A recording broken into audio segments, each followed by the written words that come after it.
I was literally just about to say I don't know why there's no music, and the music started the exact second this recording started. Very strange.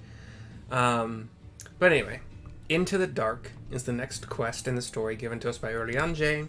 We are still in the basement of the Church of the First Light in Fort Job. And here we go. Ere we depart, there is a custom of the Knights Blessed which I feel compelled to elucidate.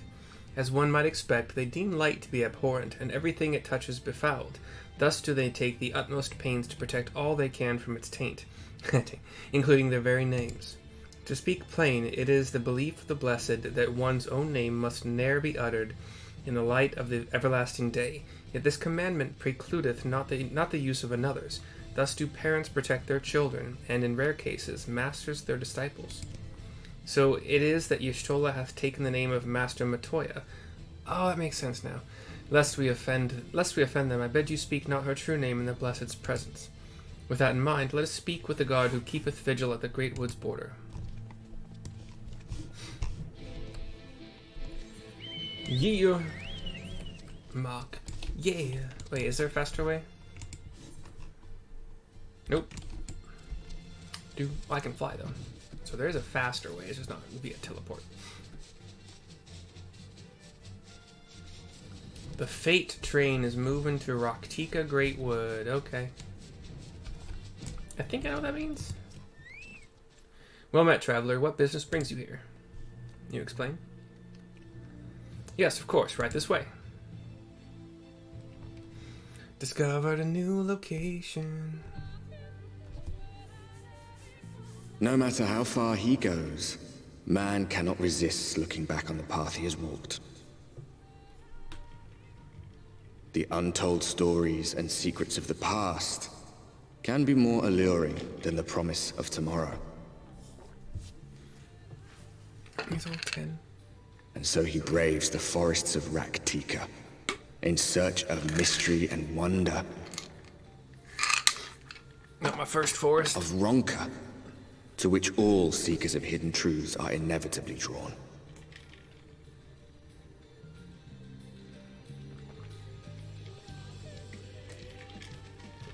Welcome to the Raktika Great. We have arrived. Vast though these woods may be, they are, by and large, uninhabitable. Why? Not so the swamps of Sidia, however, whose sparse foliage permitted man a foothold. Because the canopy is... Oh, wait, but I don't understand why. You gotta explain why, man. Help. Here's, wait, hold on, I got it. Emet-Selch. Emet-Selch. No lands must remain beyond our grasp. Go forth, conquer, rule. Kinda didn't expect to see him already, but... Forgive me. A sudden pang of nostalgia for those halcyon days. Exploring virgin territories, subjugating primitive peoples, all for the glory of Garlemald. If you've brought your ivory standard, I'll be happy to tell you where to stick it. He rolls his eyes. Can we not simply take a moment to enjoy the view together? Or would you rather I spied on you from the shadows? I think mostly the least amount of talking from you would be preferable for most of the group. But much more of this, and I may very well begin to regret my show of good faith.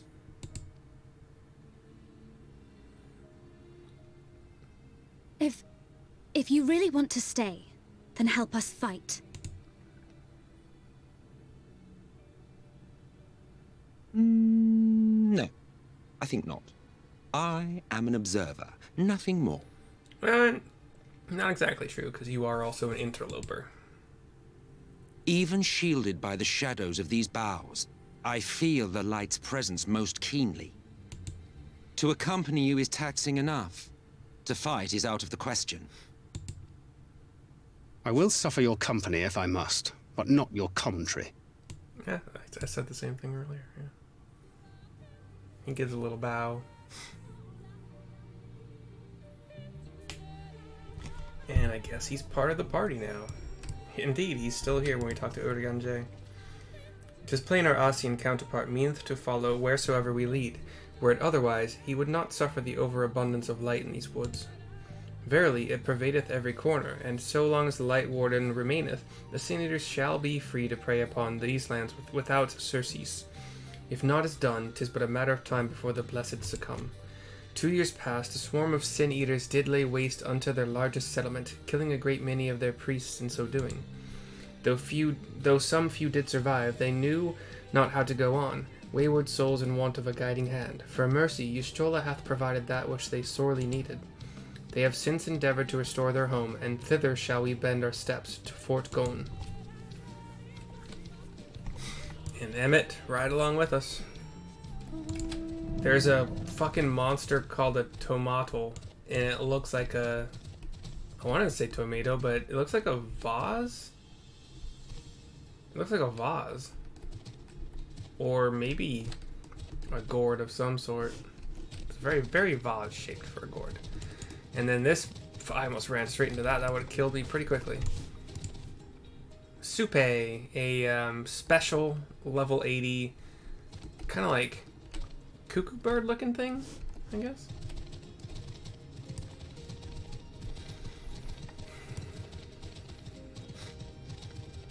These tomatoes are along my path. And Atrociraptor.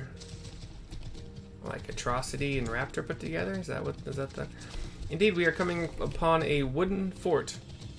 Not the best construction, but also not horrible.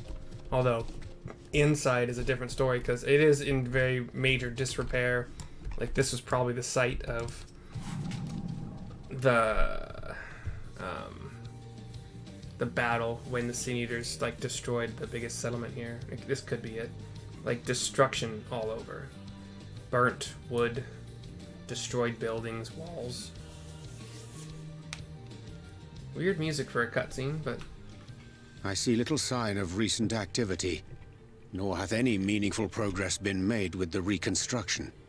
Mayhap Y'shtola sought shelter elsewhere. Come, let us quit this place. And up come running... Now, surround them! A lion dude. Some people with bows and staves. Elven. More lion people. More of some of the ones with the frills of like scaly stuff at their ears. No, the Viera are the bunny people, right? These Sin-Eaters, they're not like the others. Yeah, because we're not fucking Sin-Eaters, idiot. There's a reason for that. Lower your weapons, please. We mean you no harm. How is it they can speak? It's a Sin-Eater trick. They mean to kill us all. God, you guys are stupid. I'm assuming Y'shtola's about to show up.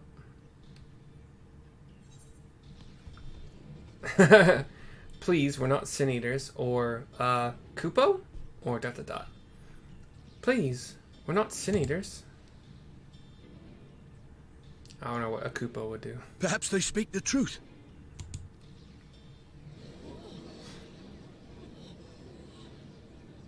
That's actually a pretty substantial force, I'd say. Even Emet-Selch has his hands Oh, up. for the love of... I had hoped that by accompanying you, we might come to understand one another. But all I have come to understand is that you have a knack for inflaming the natives. I didn't do shit. I just walked. You've committed the cardinal sin of boring me. And so I retire to the shade. That's not going to help our case. Good luck. Yeah. There! Did you see that one disappear? Into the black purple voidy thing. I think I preferred La Habrea.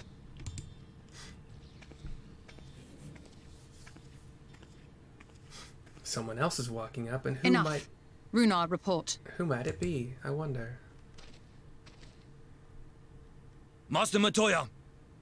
Who'd have thunk it? Black boots, black dress, Kind of a black staff as well. She's gone full darkness. That's cool. We apprehended them as you ordered, but are you certain these are Sin Eaters?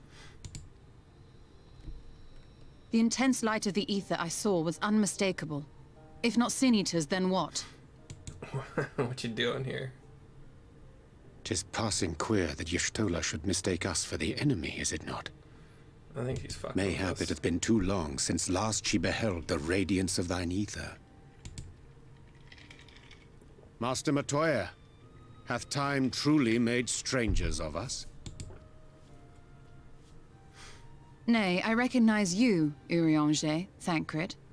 And this is Minfilia of the First, of whom you spoke before. Just so. And knowing as thou must that we come in peace, might I prevail upon thee to have thy comrades lower their arms? First explain this other presence in your company. The one I know not. Seriously? By the way, the top of her black dress is one... if you know what how Lulu kind of dressed in Final Fantasy X, it's not quite as busty or low cut, but it's got the white, like, fur all along the top. Yeah. There is but one manner of creature in this world whose ether is suffused with such an abundance of light. Sorry. I'm super cool. Mine apologies, Master Matoya, but thou art mistaken. Before thee standeth our dearest comrade, the truest hero among us. Oh, do go on. Though she is but recently arrived here in the First, not one but 2 Light Wardens have already perished by her most puissant hand. Puissant. Fun word. It cannot be. What's up, babe? It's been too long, clearly. Or nice to see you too, Master Matoya. Or you truly thought me a Sin Eater. Nice to see you too, Master Matoya.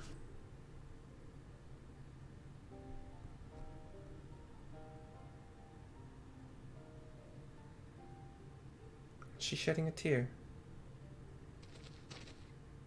Master Matoya? Says Runar. Lower your weapons. Excuse me. Sorry. I didn't have a chance to mute. I need to get one of those pads that makes it like super quick to mute and... Forgive us this hostile welcome. Come. I would give you a proper introduction to Raktika and its people. Hey. I got to see their ability to show force, which is nice. Hopefully this isn't all of them, but... who knows? Cutscene fades as everyone wanders back in whatever direction they need to. Hey Y'shtola, how you doing, girl? You have been busy since arriving in the First, I gather, but I would hear the tale of your travails in more suitable surroundings. With Fort Gone yet to be rebuilt, the Knights Blessed have made their home in the settlement to the northeast. I will await you at its entrance. Follow the path through yonder gate, and you will find me soon enough.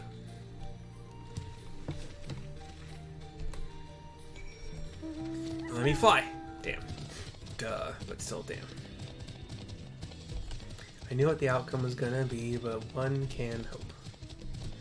Big old beetles. What are these called? Helm beetles. I think that's what they were called in one of the leveling spots in Final Fantasy XI. It wasn't the Obligette. It was Vampire Vine. These big old fucking trees with vampire thingies. What was it called? Garlage Citadel, I believe. I think they were called Helm Beetles in there. I don't know for sure, but that's...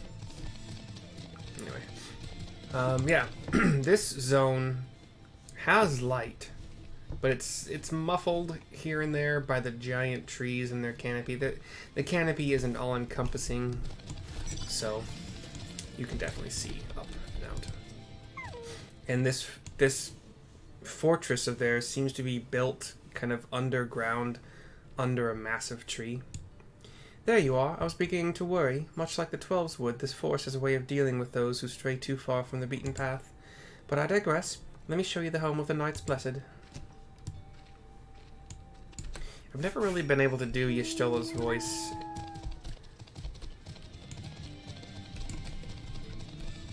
Not that I'm a master of the others.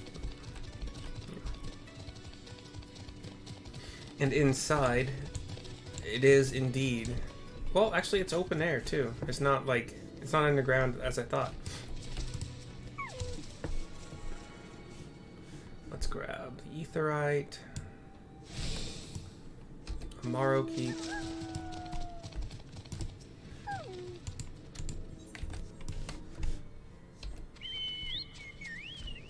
And back to Y'shtola. And our friends. Cutscene. I'm gonna have to talk on this one, aren't I? Boot to find out. Slitherbow is the largest of the blessed settlements. Look around, there's campfires with pot of cooking food. People tending They worship gardens. no gods, instead revering darkness itself. It is a curious kind of faith, but one which has granted them the strength to persevere in the wake of the flood. Much needed, very necessary, understandable. Some people are doing their holy rituals of... Oh, bowing to me, actually. I hope you weren't expecting a grand feast by way of welcome.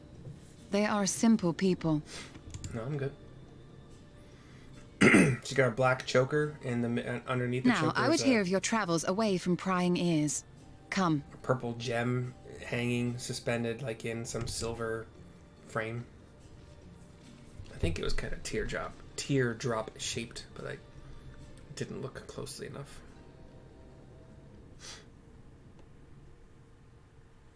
There's some explanation happening as the cutscene transitions into a place that looks quite a bit like Master Matoya's did.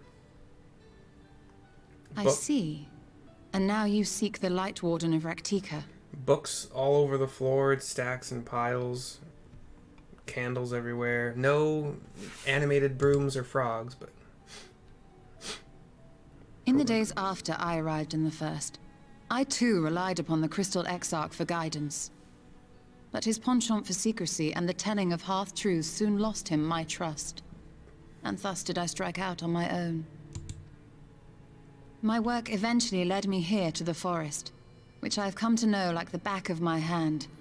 Are you still a white mage? I cannot say with certainty where your quarry is hiding, but I am confident I can narrow the search. The staff on the back makes me think she is, but... Well, go on then. She could have turned to black mage, given her attire. Some few thousand years ago, this forest stood at the heart of the Empire of Ronka.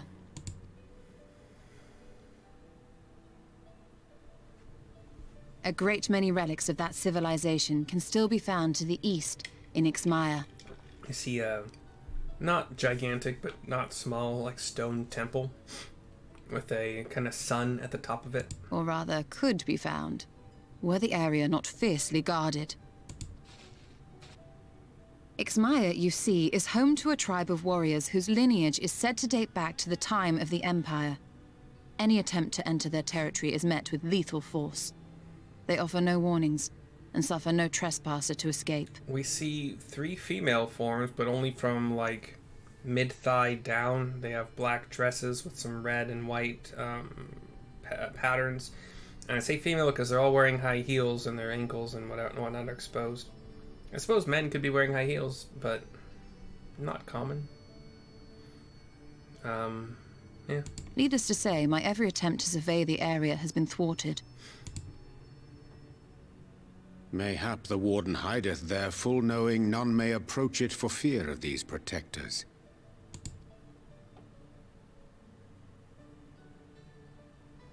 Does the Warden need to hide?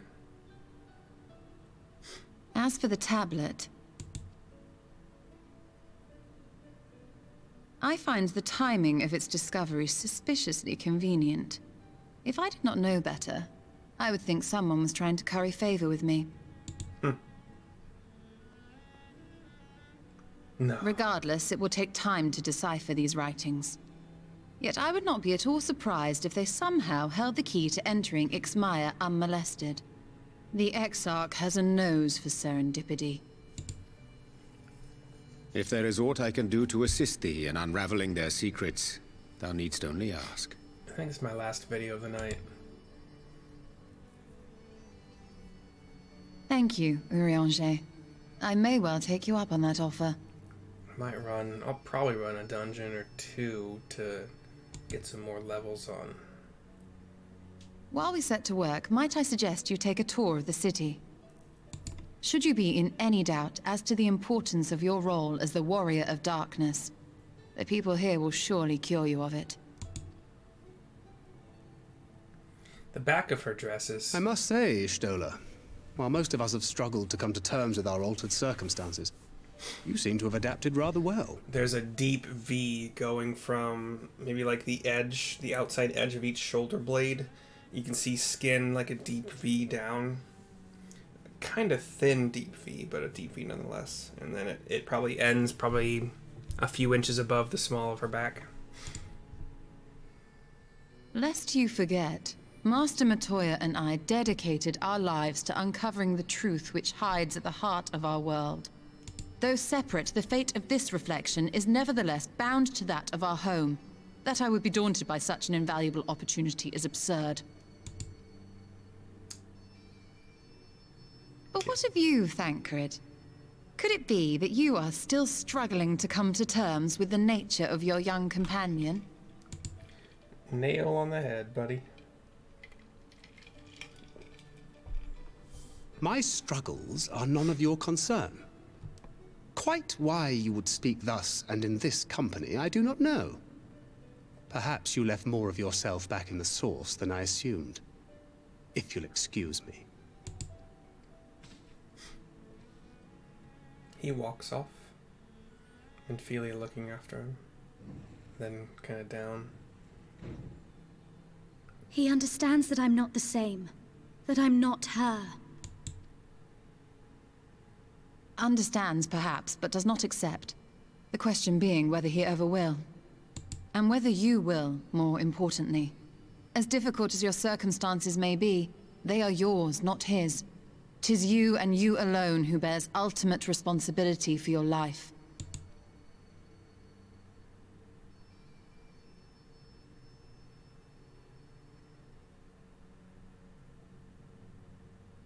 But you need not make any hard choices now. Why not go and get some fresh air, clear your head?